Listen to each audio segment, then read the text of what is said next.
ചൂടുള്ള ശരീരത്തെ ഒന്ന് ചേർത്ത് പിടിച്ച് ആശ്വസിപ്പിക്കാൻ പോലും സമയമില്ലാത്തവര് തണുത്ത ശരീരത്തെ കെട്ടിപ്പിടിച്ച് അലമുറയിട്ട് നടത്തുന്ന നാടകമാണെന്ന് ഈ ജീവിതം. ആദ്യ ചുംബനത്തിൻ്റെ ചൂട് അവസാനിച്ചത് അന്ത്യചുംബനത്തിൻ്റെ തണുപ്പിലായിരുന്നു. ജീവിതത്തിൽ പലപ്പോഴും ഒറ്റപ്പെടുമ്പോൾ, വിജനതയിൽ ഏകാന്തത വന്നു ചേരുമ്പോൾ നമ്മളൊക്കെ ഒറ്റയ്ക്കാണ് വന്നതെന്ന് ചിന്തിക്കണം. അങ്ങനെയാണ് തിരിച്ചു പോകുന്നതെന്നും ചിന്തിക്കണം. ഇടയ്ക്ക് ഒറ്റപ്പെടലെന്നൊക്കെ പറയുന്നത് ഭാവിയിലേക്കുള്ള ഒരു തയ്യാറെടുപ്പാണ്.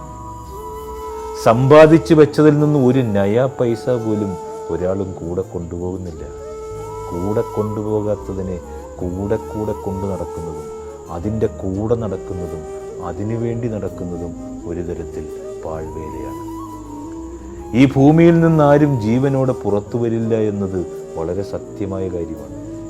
എന്തെങ്കിലുമൊക്കെ നഷ്ടപ്പെടുമെന്നുള്ള വ്യാകുലതയാണ് എല്ലാവർക്കും. ചിന്തയുടെ ആ കെണിയെ ഒഴിവാക്കാൻ മരണത്തെക്കുറിച്ച് ഇടയ്ക്ക് ഓർക്കുന്നത് നല്ലതാണ്.